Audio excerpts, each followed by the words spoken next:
Okay, so welcome to our fourth video about the Reagan culture wars and recent American history videos. And so this is our last one. This is a lot more recent, so some faces and some events that maybe are a little bit more familiar to you.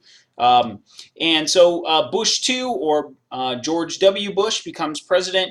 And some of the things that go on during his presidency for 8 years is one, a reversal of a lot of Clinton's policies. Two, there's a 1.3 trillion dollar tax cut, so pretty significant tax cut for a lot of Americans. There is a global recession that he takes place after 9/11, and then as he exits as president, a globalization. So there's pluses and minuses for the United States in that, and there's concerns about Y2K. So in 2000, are the computers going to go haywire? And that doesn't happen. But a rollback of environmental protection. The 2000 census really shows a changing America, and issues like immigration and borders and cheap labor kind of relate back to globalization, which we'll hear a little bit more about in just a second. So here we see the very same capitalist system promoted by the United States and exported brought change to the United States. So immigration was fueled to the United States because of globalization, people and the movement of capital. America was looking for cheap labor, and a lot of people wanted to come to America to get that opportunity. And global capital also left the United States, and wages declined, and cheap goods were imported into our country, produced by lower wage workers, so in places like China. And really this ends in kind of an attack on unions to some extent, and benefits and the entitlements that American workers have been kind of accustomed to in the post-World War II years. And the service-based economy, and some people might call this a Walmart an economy, and this is a pretty pessimistic view of America's economic output, but nevertheless, keeping in mind some of the other challenges that exist. One, we are a small population in the context of a 7 billion people world. We also have massive resource use and pollution issues. And in 2000, Mexico is the second largest trading partner. Today, that number is, or that place is China. But nevertheless, free trade between us and Mexico really changes the dynamic, as well as a cultural intermix and issues of fear and reaction because of this global change.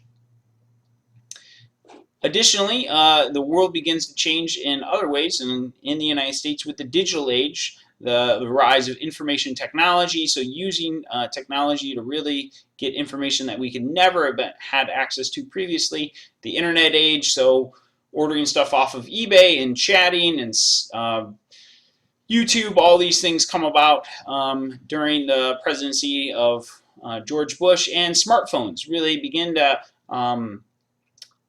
arrive towards the end of his presidency, and issues between us and China, both good and bad. So China becomes a growing significant partner in trade with us, but also there's issues of tension, most importantly because of this trade, but also as China emerges as a global superpower here in the near future. How that dynamic between us and China works out, it'll be interesting to see. The global economy also has, like I said, good and bad things. It impacts us and the world, and so things in different places can affect us pretty significantly, as can the push for entrepreneurship and innovation. I think I mentioned in my last video. So the jobs of the future aren't even created yet. So these are challenges. How do you prepare for that kind of a future? And suddenly all of this changes on September 11, 2001. And as America is attacked at the World Trade Centers and nearly 3,000 people die, as well as in Washington, D.C. at the Pentagon, Islamic fundamentalists attack what is seen as a symbol of economic and cultural imperialism here, or is it economic freedom and opportunity? Once again, it's all a difference of perspective. But Bush becomes a war president, and really this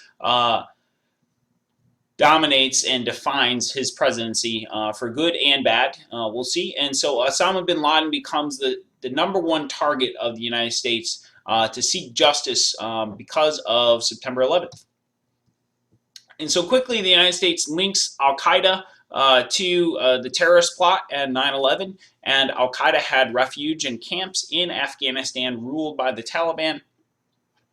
And so the United States and our allies, NATO, invade Afghanistan in 2001, and quickly the government, the Taliban, is overthrown, and the United States and NATO set up a democracy. But we'll see it's much easier to invade and capture a country. It is much harder to keep and change a nation like Afghanistan. So even still today, the United States is involved in Afghanistan trying to root out terrorists and install a government that they would see as legitimate and stable. And so further on in 2003 to 11, the United States invades Iraq. And so quickly, the United States and the Bush administration, the government, ties the 9/11 attack to Osama bin Laden and Al-Qaeda, which they said had links to Iraq and Saddam Hussein, an enemy of ours after the Persian Gulf War.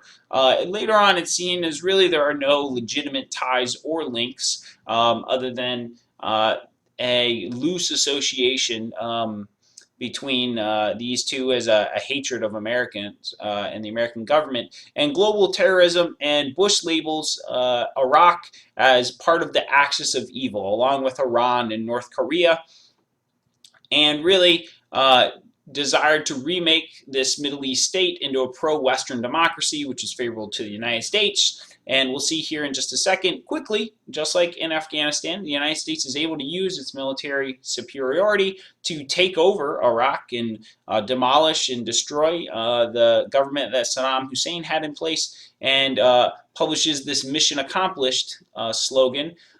But we'll see the war did drag on, and also people begin to ask, where is bin Laden in all this? And we'll see we spend a lot of money, trillions of dollars, in fighting these wars.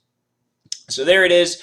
Bush, in dramatic fashion, lands a plane on an aircraft carrier in the Persian Gulf with this banner, mission accomplished, in the background, and declares that the fight in Iraq is over. But we'll see it's really just beginning a second phase, and that is trying to guarantee security and democracy in a war-torn country between ethnic groups, and a lot of other issues play a part of it.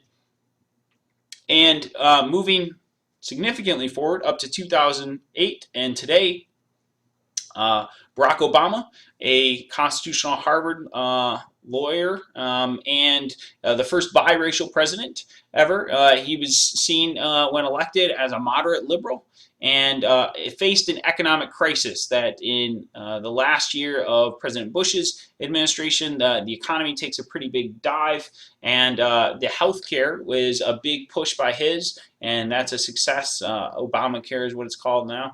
And the national debt becomes a crisis, as well as the Republicans, or the GOP, really face a dramatic situation in losing pretty significantly to Barack Obama in 2008, and then again in 2012. And so once again, a review of the main ideas. President George W. Bush really faces globalization, but also this issue of terrorism. So there are two terms. We invade Afghanistan and Iraq, and President Barack Obama begins to have some significant differences from George W. Bush, but still faces some of these challenges today. So guys, if you have questions, ask. Otherwise, I'll see you in class. Have a good day.